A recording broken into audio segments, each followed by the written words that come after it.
When I bought and reviewed the first Galaxy Fold, I said that it made me feel very excited for the future of foldable phones. And the Z Fold 2 amplifies that excitement. It is by far the craziest, most innovative phone I have ever tested, and I love it. It's got a few pretty serious shortcomings that we'll talk about in just a bit, but overall, it's a beast of a phone. The Z Fold 2, or Fold 2 as I'm going to be calling it for the rest of this video, is a very, very good looking phone, especially in this mystic bronze color. The back has a matte finish for making sure fingerprints never see the light of day, and the new Note 20 series style camera bump looks very sleek, although it does kind of stick out on the back a little bit. One problem I had with the original Fold was just how much the cover display made the phone seem and feel like a toy. On the Fold 2, that problem has been eradicated with the cover display being much bigger and stretched out to the outer sides of the phone. This phone is kind of a head turner even when it's folded up. It's a very unique looking phone. But when you unfold this thing, that's when you're gonna blow minds. The inner screen on this Fold 2 is a massive 7.6-inch dynamic AMOLED display that runs at a high refresh rate of 120 Hertz. That by itself would have been a stunning display even if it was a normal flat one, but this one also folds in half. Say what you want about Samsung phones, but you can't deny the fact that they pulled all the stops with this one.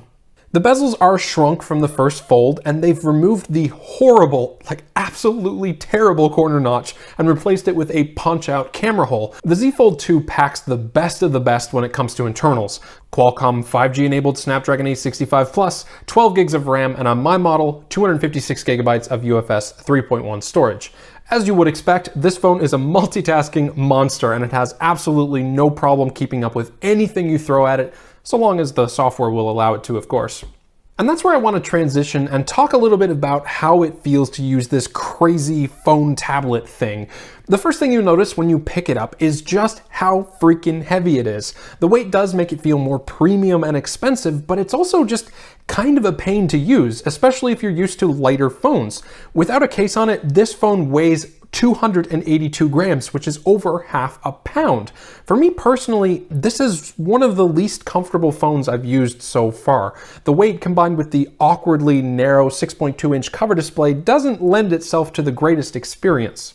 But this phone really isn't meant for that. Sure, you could use the cover display for quickly checking emails, taking a phone call, or responding to a text, but the Fold 2 wants you to open it up and take advantage of that huge inner display as much as possible. Once it goes from that awkward brick shape into a much more familiar square tablet form factor, the phone, now tablet, becomes much more comfortable to use. When it's unfolded, it's a lot like the iPad mini, except without the huge bezels on the top and the bottom. Watching Netflix or YouTube videos is an absolute joy on this thing with the crazy amount of screen real estate you get. And the stereo speakers can get mind-blowingly loud. Just be careful about how you hold the phone because the speakers are pretty easy to block. The inner display does have a few problems though. The first one is fairly obvious, and it's less of what I would call a problem and more of a minor annoyance, and that's the crease caused by the folding display.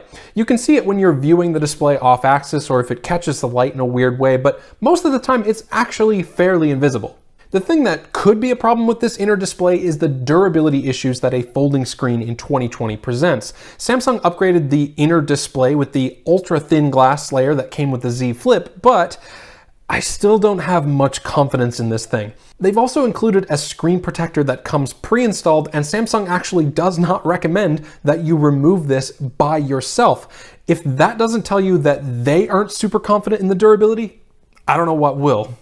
Beyond that, because of all the crazy folding display tech and all the moving parts with the hinge, Samsung was not able to make this phone have any sort of water resistance, and if you drop it in water, you might as well just call it dead.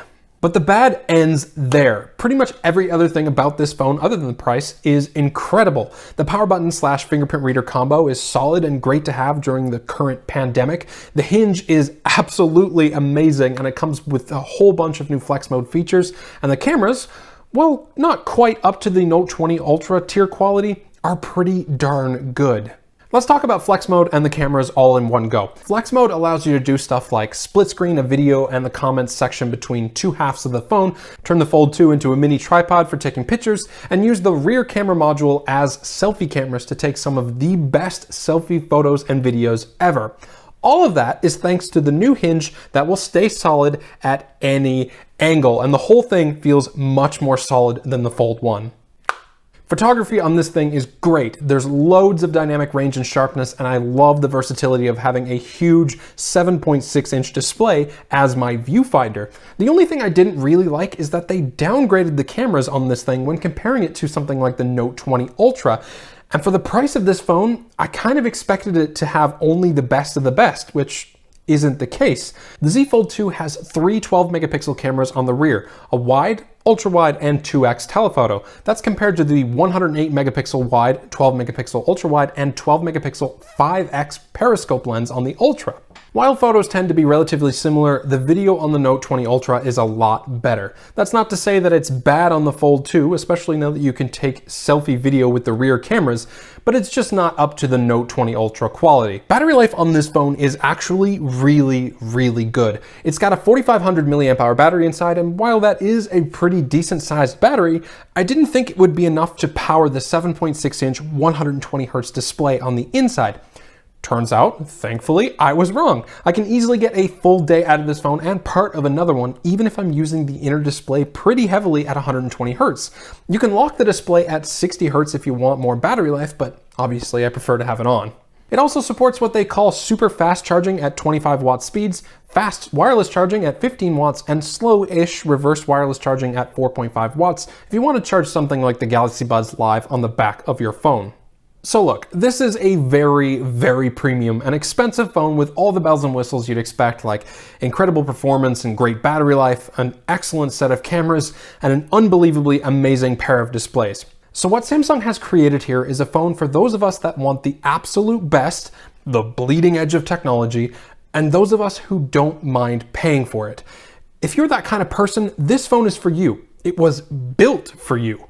But for everybody else, I recommend just waiting just a couple more years for Samsung to perfect the folding display tech and just make it a little bit cheaper before you drop your hard-earned cash on it.